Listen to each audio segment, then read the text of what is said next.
Hello! চিকুর birthday vlog নিয়ে চলে এসেছি। আজকে আমি বেরিয়ে পড়েছিলাম দিদি বাড়ি যাওয়ার জন্য। আর এখানে আমি নয়, আমি ছিলাম, মা ছিলাম, আমার জেঠিমারা ছিল। দিদি বাড়ি পৌঁছে গেছি আর এত খাওয়ারও সাজিয়ে দিয়েছে। দেখো, কিছুদিন ছাড়া ছাড়া দিদি বাড়ি গেলে বেশ ভালোই আদর পাওয়া যায়। এটা ছিল আমাদের বার্থডে বয় আর এটা ছিল তার ডেকোরেশন, এটা ছিল তার কেক। ফার্স্ট অফ অল ও প্রথমে যে ড্রেসটা পরেছিল ওটা আমার জামাইবাবু এনেছিল, বাট ওটা বার্থডের জন্য অ্যাপ্রোপ্রিয়েট ছিল না, তাই ও আবার ড্রেস চেঞ্জ করে ওটা পরেছিল। বাট ওকে বেশ সুন্দর লাগছিল আগের ড্রেসটাতে। এখানে আমি যেগুলো দেব সেগুলো নিয়ে রেডি হয়ে গেছি আর মা আশীর্বাদ করে নিচ্ছিল।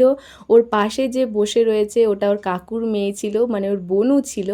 আর এখানে আমার জামাইবু দুজনকে আশীর্বাদ করে নিয়েছিল, তারপর একে একে সবাই আশীর্বাদ করে নিয়েছিল।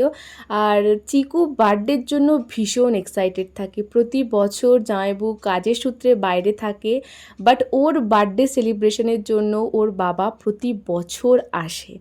আর এটার জন্য ও তো ভীষণ খুশি থাকে। এখানে ওর পছন্দ মতো কেক জামাইবু বানিয়েছিল।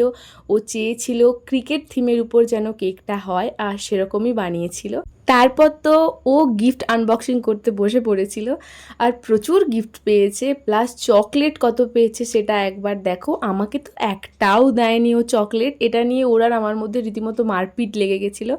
আর তারপর আর একটা জিনিস পেয়েছে, সেটা ছিল দুবাইয়ের পিস্তাচিও কুনাফা চকলেট, যেটা ও কেন আমরা সকলে এক্সাইটেড ছিলাম ওটা ফার্স্ট টাইম ট্রাই করার জন্য।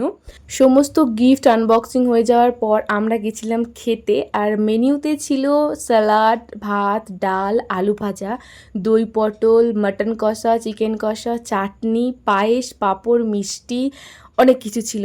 বাট আমি পায়েস আর মিষ্টিটা সবসময় অ্যাভয়েড করি। তো ভিডিওটা কেমন লেগেছে জানিও। আর নেক্সট ভিডিও আসছে খুব তাড়াতাড়ি। টাটা সবাইকে।